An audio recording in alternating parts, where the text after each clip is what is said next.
Eu estive meditando na palavra do Senhor, quero trazer uma mensagem nessa noite baseado nesse tema que é o plano secreto de Deus. Deus tem um plano secreto? Tem. Ele tem um plano oculto? Ele tem também. Quero revelar para a igreja nessa noite. Você já ouviu com certeza você já ouviu e já leu aquela passagem bíblica, né, onde Paulo, escrevendo aos Coríntios, ele diz: aquilo que os olhos não viram, aquilo que os ouvidos não ouviram e aquilo que jamais penetrou, desceu ao coração do homem, é o que Deus tem preparado para os que o amam, né? Com certeza você já ouviu, você já citou esta passagem bíblica. Pois bem, não vai ser uma heresia, mas eu vi, ouvi e penetrou, desceu ao meu coração, né, o que Deus tem preparado, esse plano secreto do Senhor. E eu estarei ministrando para a igreja nessa noite, em nome de Jesus. Grande desafio, né? Mas eu vou estar ministrando, né? Prepara teu coração, que você possa receber esta palavra em nome de Jesus. E o texto bíblico básico, né, justamente, é a carta de Paulo, a primeira carta dele, estarei lendo na versão NVT, primeira carta de Paulo aos Coríntios. O capítulo é o capítulo de número 2, e o verso é o verso de número 7. 1 Coríntios, capítulo de número 2, verso de número 7. Estaremos fazendo essa leitura, que diz assim o texto: pelo contrário, a sabedoria a que nos referimos é o mistério de Deus. Seu plano antes secreto e oculto, embora ele o tenha elaborado para a nossa glória antes do começo do mundo. Quando Paulo está falando para os irmãos, quando ele escreve esta carta, Paulo justamente vai tratar sobre o tema que é o tema principal das Escrituras. Paulo diz que Deus, ele tem um plano, este plano ele é secreto, este plano ele estava oculto, mas que durante, ao passar da história, das gerações, e principalmente no contexto, claro, ali de Israel, e não somente quando Israel, ela aparece, o Israel de Deus aparece, mas antes mesmo disso acontecer, já no início, quando Deus cria todas as coisas e cria o homem, e após a queda do homem, Deus ele já começa a dar sinais no mundo, na história e no tempo deste plano secreto. Se era secreto, se é oculto, ele não poderia de fato, né, claro, revelar de uma vez, mas ele foi dando sinais, ele foi mostrando aos poucos, e muitas gerações passaram. Mas após a queda do homem, nós temos um relato ali, logo quando o homem cai, e quando nós lemos, por exemplo, em Gênesis, no capítulo de número 3, o verso 7 e o verso de número 21, que diz assim: naquele momento os seus olhos se abriram, e eles perceberam que estavam nus. Por isso, costuraram folhas de figueira umas às outras para se cobrirem. Verso 21, e o Senhor Deus fez roupas de peles de animais para Adão e sua mulher. O que nós encontramos nesse texto é um dos primeiros sinais que Deus dá na história do seu plano secreto, do plano que estava em oculto. E passaram, na verdade, milhares de anos, este plano secreto, este plano oculto, apenas Deus dando sinais na história. O que nós vemos após aqui, a queda do homem, é o homem tentando se erguer novamente na presença de Deus. Após o pecado, após a transgressão, Adão ele quer agora diante de Deus encobrir as suas vergonhas. Ele percebeu que estava agora exposto de uma forma em que não era agradável a Deus. O texto diz para nós que logo após a sua transgressão, a sua desobediência, ele sentiu não somente vergonha, mas ele sentiu agora medo de Deus. Um sentimento que não estava no seu coração antes da queda, mas agora está. É medo, é vergonha diante de Deus. E o que acontece é que Adão, pelas suas próprias forças, pelo próprio entendimento dele, ele começa a querer agora vestir-se novamente para estar erguido na presença de Deus novamente. Por isso ele pega folhas de figueira, juntamente com Eva ali, e tentam encobrir as suas vergonhas. Essas vergonhas eram justamente as ofensas, a desobediência que eles tinham cometido, a transgressão que eles tinham cometido diante de Deus. Mas eles não conseguiram encobrir. Não deu certo.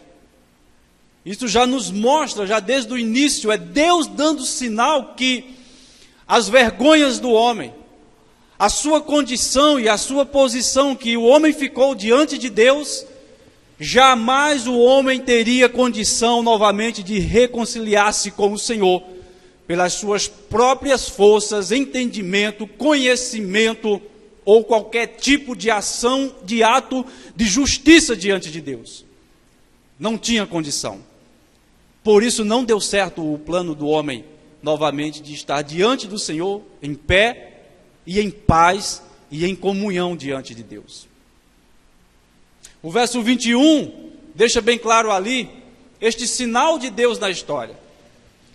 Diz que o Senhor pegou e sacrificou animais e tirou a pele desses animais e encobriu, vestiu o homem novamente.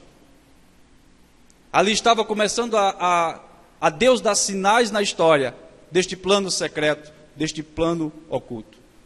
Era Deus dizendo, não é por meio de vocês, não é através de vocês, não é pela força de vocês, o entendimento de vocês, o desejo de vocês. Vocês ficaram incapazes novamente de ter comunhão comigo. Ficaram incapazes de estar limpo novamente na minha presença. O estado inicial do homem de comunhão com Deus foi quebrado. E Deus está dizendo, é por minhas mãos. Sou eu que tenho a condição e a capacidade de fazer vocês retornarem ao estado inicial de comunhão, de pureza na minha presença. E o detalhe é que um animal foi sacrificado. Quando um animal é sacrificado, evidentemente que um sangue é derramado. E é através do sacrifício deste animal e do seu sangue derramado, que Deus de fato dá sinal na história para nós, de começava ali, os sinais de Deus do seu plano secreto. Quando nós vamos mais adiante, ao passar da história, nós vemos também Deus dando os sinais deste plano, que é o plano salvífico do Senhor. Nós encontramos, por exemplo, nas narrativas bíblicas, alguns tipos, na tipologia bíblica, alguns tipos de Cristo, alguns tipos de Messias, alguns tipos de libertador.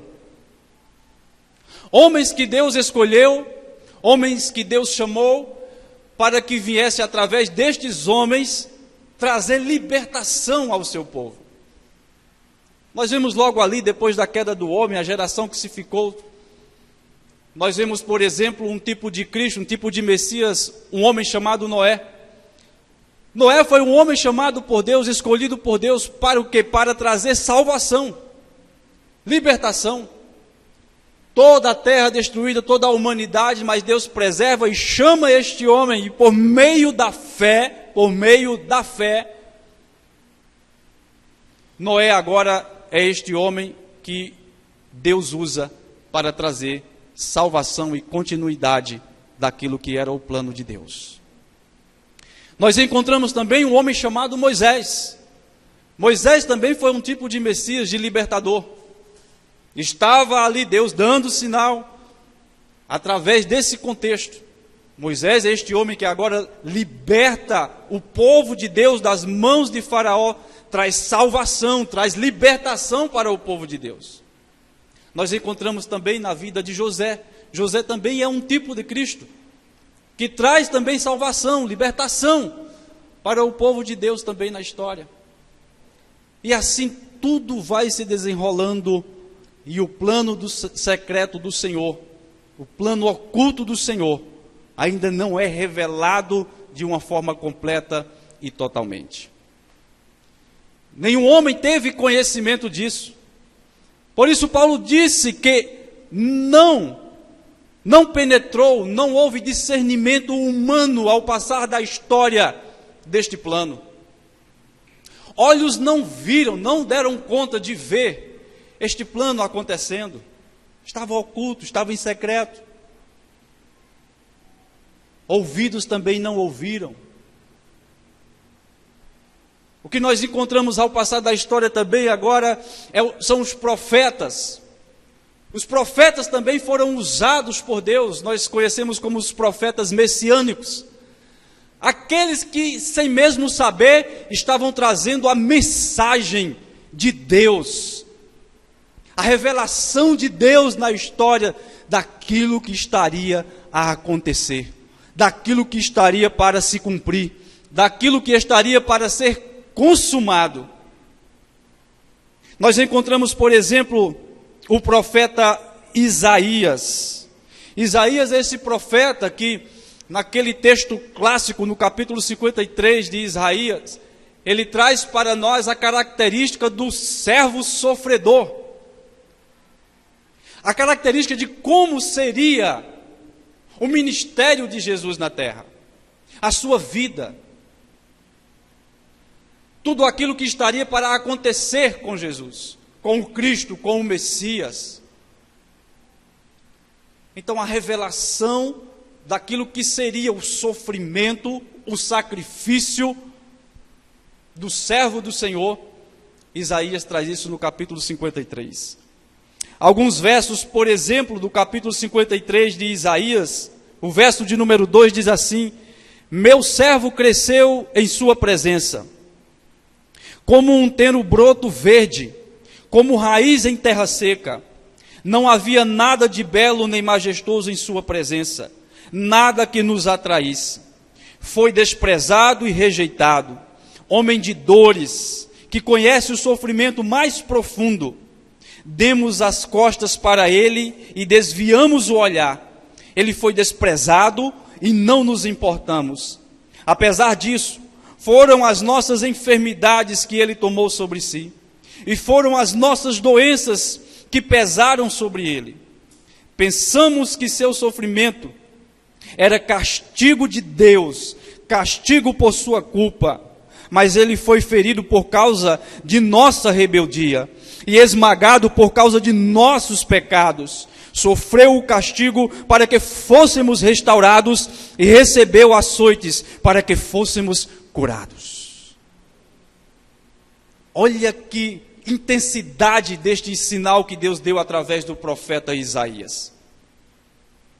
Esta mensagem de Isaías é a mensagem que foi principalmente para os judeus, para o povo de Israel.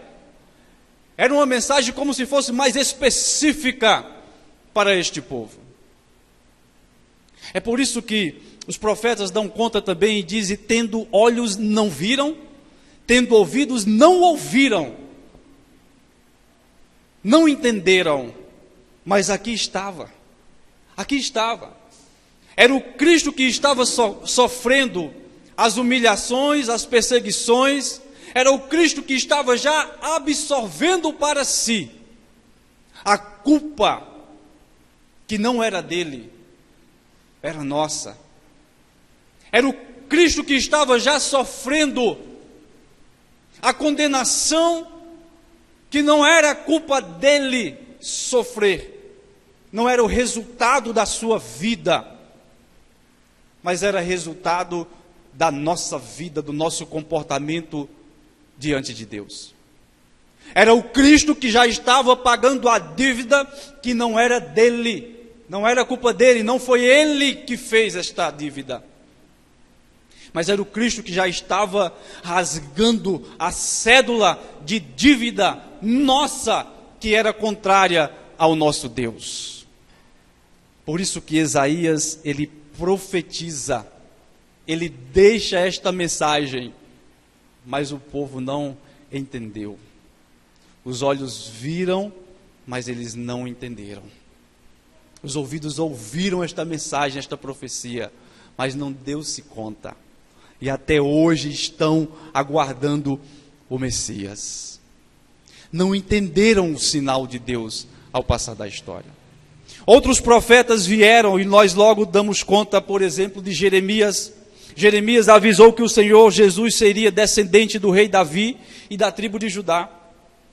Jeremias capítulo de número 23, versos 5 e 6 diz assim: pois está chegando o dia, diz o Senhor, em que levantarei um renovo, um descendente justo da linhagem do rei Davi. Ele reinará com sabedoria e fará o que é justo e certo em toda a terra. E este será o seu nome. O Senhor é a nossa justiça. Nesse dia Judá será salvo e Israel viverá em segurança. É Jeremias que traz esta mensagem e fala deste que o Senhor estaria levantando. Ele seria justo. E o seu nome estaria nele, na sua personalidade. Esta marca de Deus, o Senhor é a nossa justiça. O Senhor é a nossa justiça. E Jeremias diz, olha, ele vem da linhagem de Davi, vem da tribo de Judá. É este que trará salvação, e salvação verdadeira para Judá e para Israel. O profeta Zacarias também, meus amados irmãos, ele é este profeta messiânico. O profeta Zacarias trouxe a imagem da entrada triunfal do Senhor Jesus em Jerusalém, que está em João 12 ao 16, dando detalhes que ele viria montado sobre um jumentinho, né? E esse profeta também, ele adiantou para os hebreus de sua época que o Senhor Jesus seria traído por 30 moedas de prata. Quando nós lemos no livro do profeta Isaías, no capítulo de número 9, Zacarias capítulo de número 9, verso 9, diz assim: alegre-se, ó povo de Sião, exulte, ó preciosa Jerusalém, vejam, seu rei está chegando, ele é justo e vitorioso, mas também é humilde e vem montado num jumento, num jumentinho, uma cria de jumento. No verso 13 do capítulo 11 de Zacarias, diz assim: então o Senhor me disse, lance isso ao oleiro, esse preço fabuloso pelo qual me avaliaram. Pegue 30 moedas de prata e as lancei ao oleiro no templo do Senhor. Veja que coisa interessante. Veja que revelação de Deus através do profeta Zacarias. É isso que Israel não entendeu e não podia entender. Como que vem um rei, como que vem um libertador, como que vem um Messias, como que vem um ungido de Deus montado num jumentinho? Como que vem? Que rei é esse que vem montado num jumentinho? E aí a entrada triunfal de Jesus em Jerusalém é desta forma, mostrando naquele momento, para aquela época, naquele contexto, que apesar da glória que envolvia Jesus, que apesar do poder e da autoridade que envolvia Jesus, ele era um Senhor que veio para servir, veio como servo. Por isso o caráter do seu reino, naquele contexto, naquela época, era um caráter de reino humilde. E ele o foi. Ele se submeteu a toda vontade de Deus e veio para servir. Veio para servir. E não só Zacarias, mas o profeta Miqueias também. Miqueias falou das origens, do lugar do nascimento, da libertação de Israel e da glorificação do Messias em todo o mundo. Miqueias capítulo de número 5, verso 2 ao 4, diz assim: mas você, ó Belém Efrata, é apenas uma pequena vila entre todo o povo de Judá, e, no entanto, um governante de Israel, cujas origens são do passado distante, sairá de você em meu favor. O povo de Israel será entregue a seus inimigos, até que a mulher em trabalho de parto dê à luz, e por fim, seus compatriotas voltarão do exílio para a sua própria terra. Ele se levantará para conduzir seu rebanho com a força do Senhor e a majestade do nome do Senhor, seu Deus. Então seu povo viverá tranquilo, pois ele será exaltado em todo o mundo, em toda a terra. É isso que Miqueias está trazendo e revelando para aquele povo. Que o rei viria aquele pequeno lugarejo ali, chamado Belém. Sairia dali. Como pode um rei sair de uma cidade tão pequena, tão desprezada? Mas é de lá, é lá que nasce o Salvador.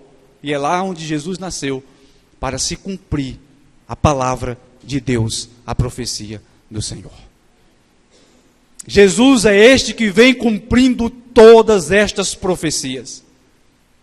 É em Jesus que tudo isso vai se cumprindo.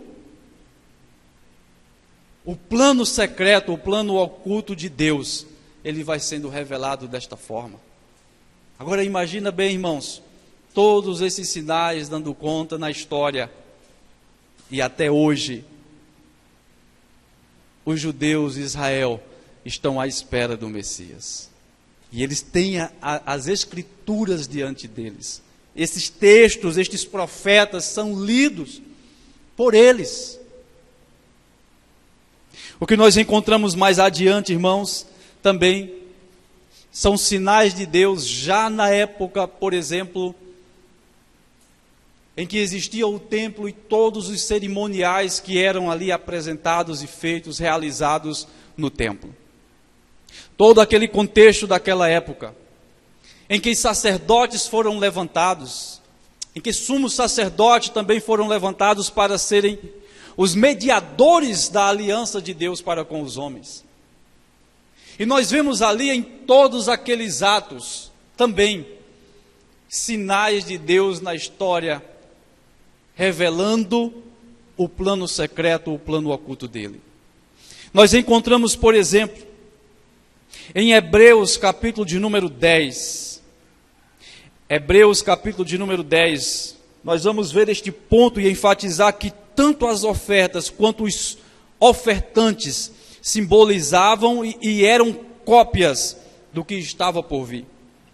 Hebreus capítulo de número 10, verso 1 diz assim: a lei constituiu apenas uma sombra, um vislumbre das coisas boas por vir, mas não as coisas boas em si mesmas. Os sacrifícios são repetidos todos os anos, mas nunca puderam purificar inteiramente aqueles que vêm adorar. O cordeiro oferecido em oferta de sacrifício para purificação e perdão pelos pecados do povo simbolizavam ali o próprio Cristo. É isso que João Batista, ele disse, aquela declaração de João Batista, que está em João capítulo 1, verso 29. No dia seguinte, João viu Jesus caminhando em sua direção e disse: vejam, é o Cordeiro de Deus que tira o pecado do mundo. É nesse momento que Deus começa a abrir o ouvido daqueles que estavam ouvindo. É nesse momento que eles começam a ver o que Deus estava querendo revelar. É neste momento que começa a este plano vir a ter o conhecimento do homem e penetrar no coração do homem, de fato, aquilo que Deus estava trabalhando em todo o decorrer da história. Esta revelação só é possível justamente pela vontade de Deus, pela ação de Deus. É o Espírito do Senhor, é o Espírito do Eterno que agora começa a envolver o homem para que entenda o seu propósito, o seu plano salvífico, o plano de salvação e o plano de redenção. Não vem da própria capacidade de João Batista de entender e de interpretar isso. É Deus revelando no coração de João Batista que quando ele vê Jesus, ele diz: este é o Cordeiro de Deus que tira o pecado do mundo.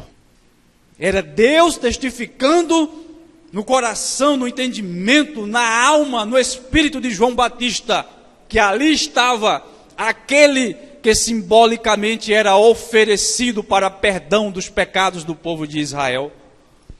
E João faz essa declaração.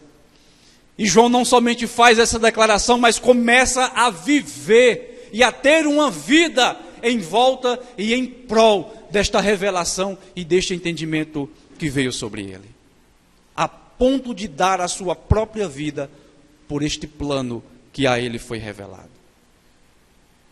Nós encontramos também, irmãos, nas Sagradas Escrituras, em Hebreus capítulo de número 9, nós temos o entendimento ali de que os sacerdotes e os sumos sacerdotes, aqueles que estavam apresentando as ofertas de pacificação e de perdão pelo pecado do povo, eles simbolizavam ali, como sendo mediadores da aliança de Deus, estavam simbolizando já Jesus, que seria de fato o mediador da verdadeira aliança do Senhor para com todo o povo. Hebreus capítulo de número 9, verso de número 6. Quando tudo estava preparado, os sacerdotes entravam regularmente no lugar santo para cumprir seus deveres sagrados. Mas apenas o sumo sacerdote, e só uma vez por ano, entrava no lugar santíssimo. Ele sempre apresentava o sangue do sacrifício pelos próprios pecados e pelos pecados que o povo havia cometido por ignorância. Com essas regras, o Espírito Santo mostra que o caminho para o lugar santíssimo não havia sido aberto enquanto o primeiro tabernáculo continuava em uso. Essa é uma ilustração que aponta para o tempo presente, pois as ofertas e os sacrifícios que os sacerdotes apresentam não podem criar no adorador uma consciência totalmente limpa. Tratava-se apenas de alimentos e bebidas e várias cerimônias de purificação.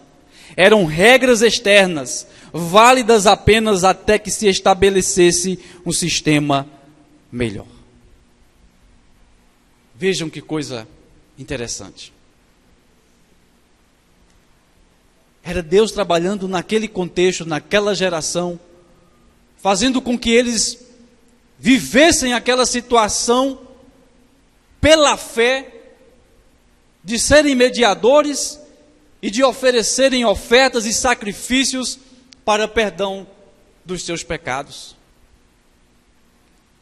E eles realizavam isso, realizavam pela fé, mas não sabiam, não entendiam que na verdade estavam fazendo aquilo de uma forma simbólica. De uma forma simbólica. Era apenas um vislumbre, era apenas uma cópia do que estaria realmente por vir. O plano secreto, o plano oculto, sendo revelado naquele contexto também. O que acontece, meus amados irmãos, é que Cristo vem como o mediador desta nova aliança. Ele vem agora que é o sumo sacerdote. É aquele que apresenta as ofertas agora diante de Deus. E não é mais ofertas de comidas, de bebidas, e não é mais o sacrifício de um novilho. O novilho que era apresentado, que era o primogênito, que era aquele sem mancha. O novilho que era apresentado, que não podia ter mácula alguma, defeito algum. Jesus vem agora e não oferece mais esses sacrifícios. É o sumo sacerdote agora que oferece a si mesmo como um sacrifício para perdão do povo.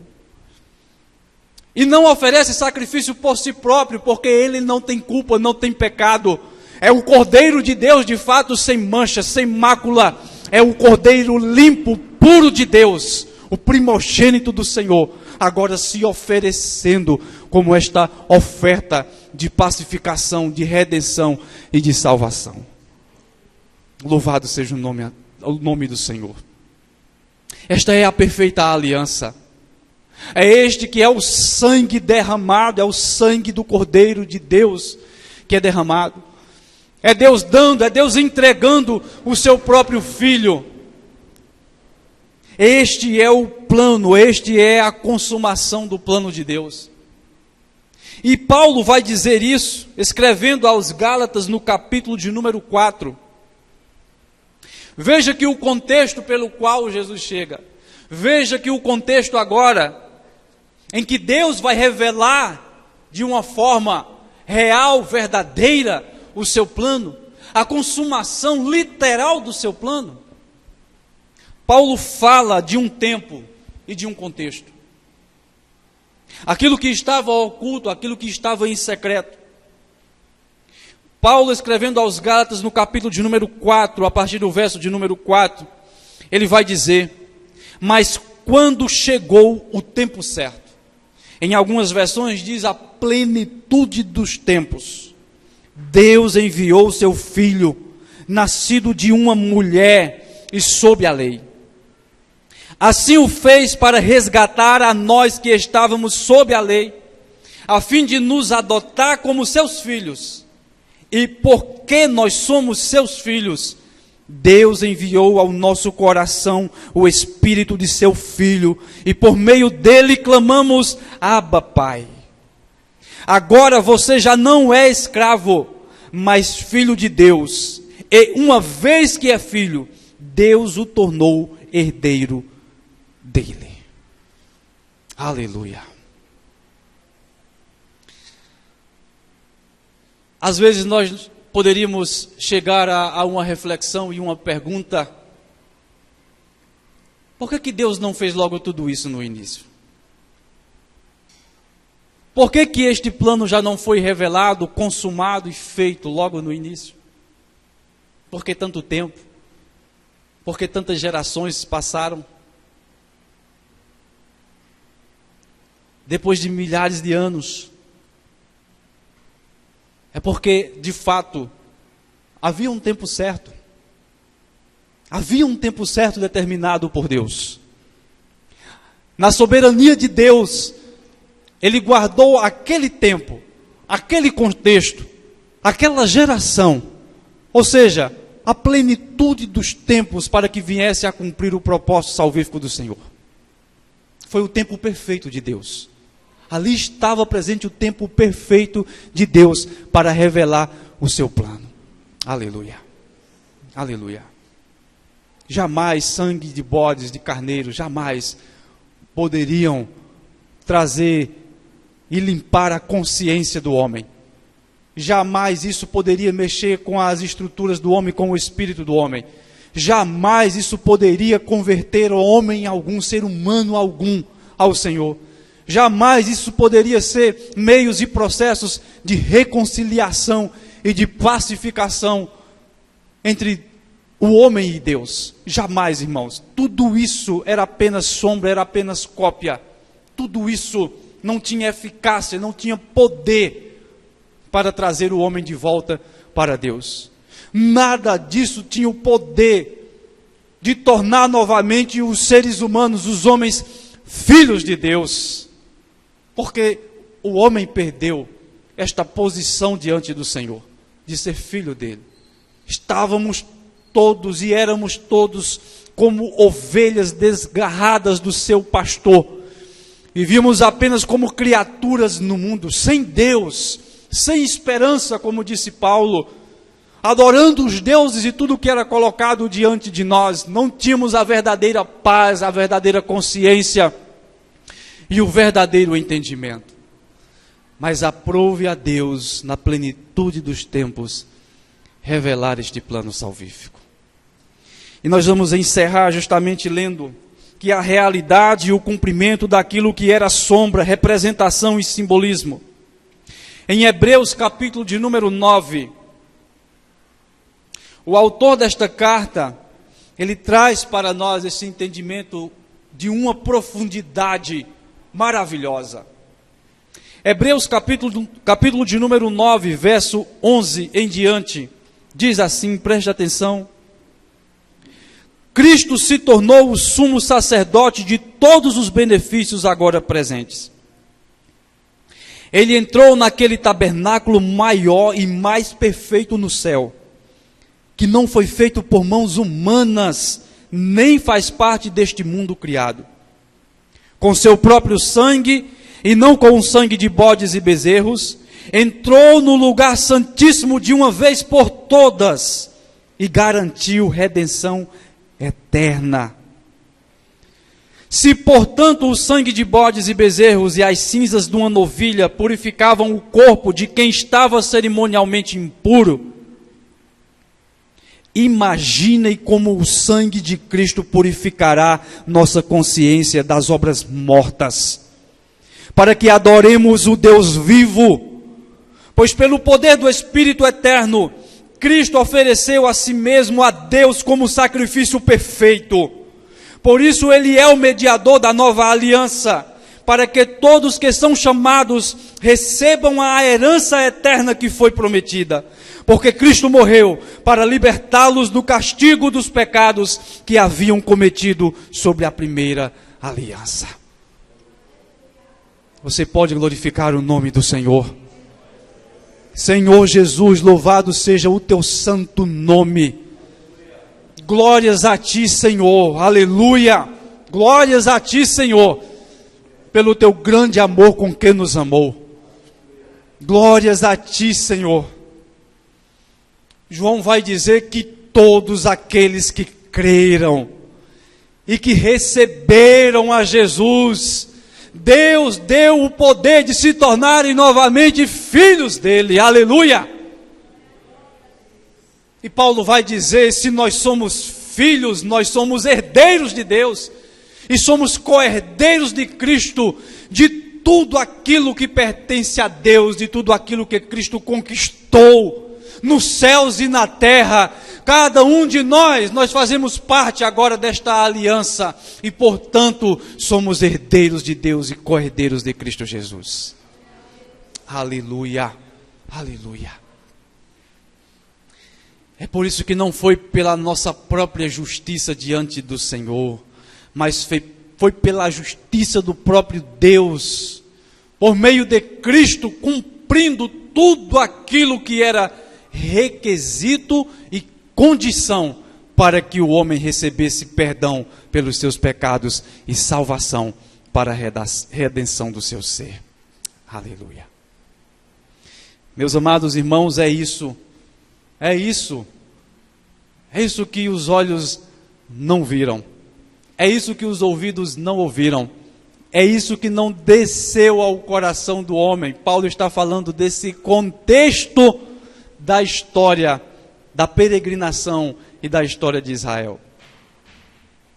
Foram eles que viram, mas não entenderam, que ouviram, mas não tiveram discernimento, não penetrou no coração deles. Por isso rejeitaram o autor da vida, por isso crucificaram o autor da vida, que é Jesus. Nós concluímos isso, irmãos. Concluímos isso. E eu quero concluir. O plano secreto de Deus é esse. 2 Coríntios capítulo 5, verso de número 19. Resumindo aquilo que é o plano de Deus que estava em secreto e oculto, o verso de número 19, Paulo resume isso e diz para nós. Vamos ler todos? Que Deus estava em Cristo reconciliando consigo o mundo, não levando mais em conta os pecados das pessoas. E Ele nos deu esta mensagem maravilhosa de reconciliação. Aleluia. Cristo derrubou a parede, o muro que causava inimizade entre nós e o Senhor. Paulo, escrevendo aos Efésios, ele vai dizer que agora já não há mais diferença entre nações e povos. Não há mais diferença entre gentios e judeus. Porque Deus, através de Jesus, fez este elo e este vínculo e esta reconciliação que traz a paz entre nós e o Senhor.